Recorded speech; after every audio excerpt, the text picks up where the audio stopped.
Hello, and we are getting ready to do number 5 on the review sheet. Okay, so got rid of my ugly mug. This one, we are finding x and y intercepts. Now, it's been a while since we've done this. So one thing we need to remember, okay, this first one, we have an equation. Okay, to find an x-intercept, we have to do a little bit of solving. So for our x-intercept, one thing we need to remember is for an x-intercept, the y value is 0. Okay, so I'm going to put 0 in for my y.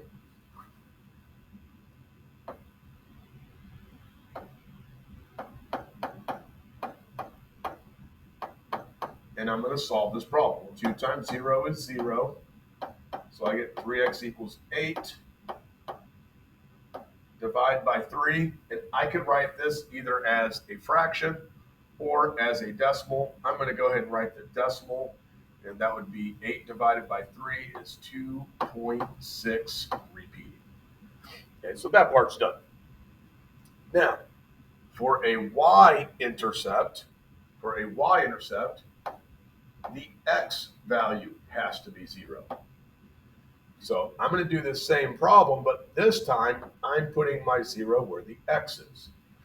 So I would have 3 times 0 plus 2y equals 8. And I solve this. 3 times 0 is 0. I'm left with 2y equals 8.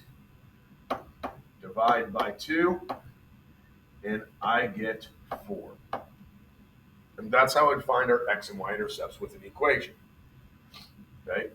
The next part is finding our x and y intercepts from a graph. Now, I still need to make sure I'm remembering the same deals.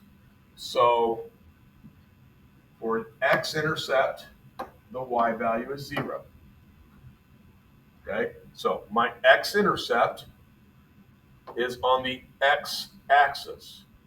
Okay, because right here at 18, we have 0 for our x, for our y, excuse me. Okay, so our x-intercept is 18, 0. Now, I can write a description for that. Okay, I would say at, or we talk about the x first, 18 minutes.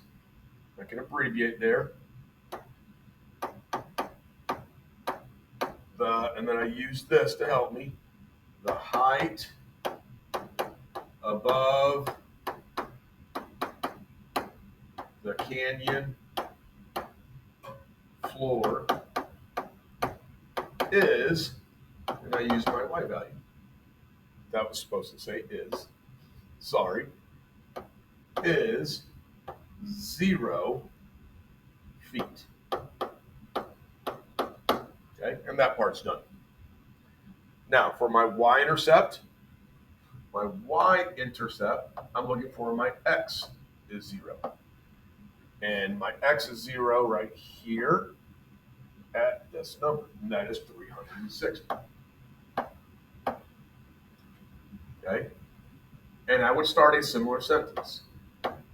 At 0 minutes,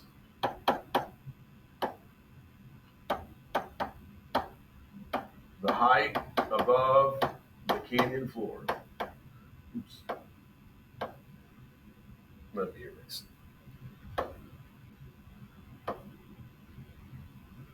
The height above the canyon floor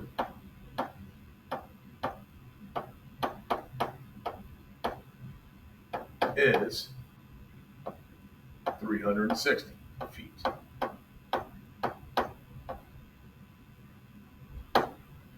Okay, and that part would be done. Okay, the last part for x and y intercepts, is off of a data table.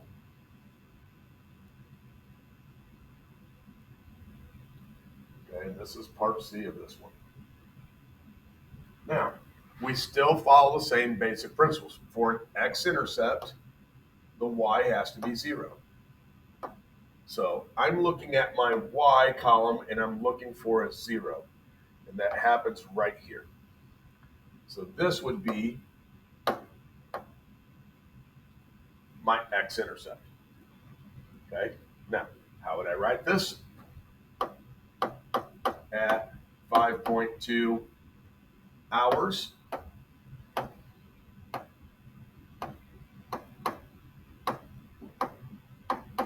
the distance from the finish line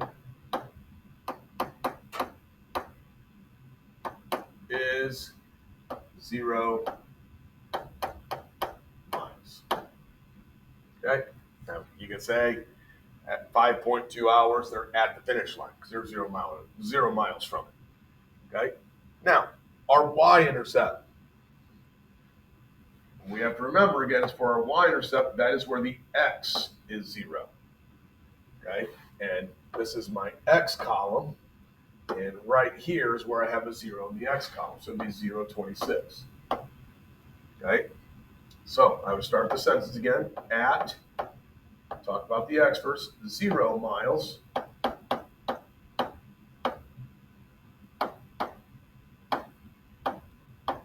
The distance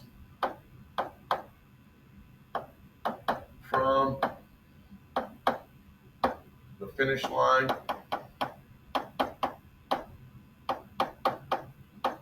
is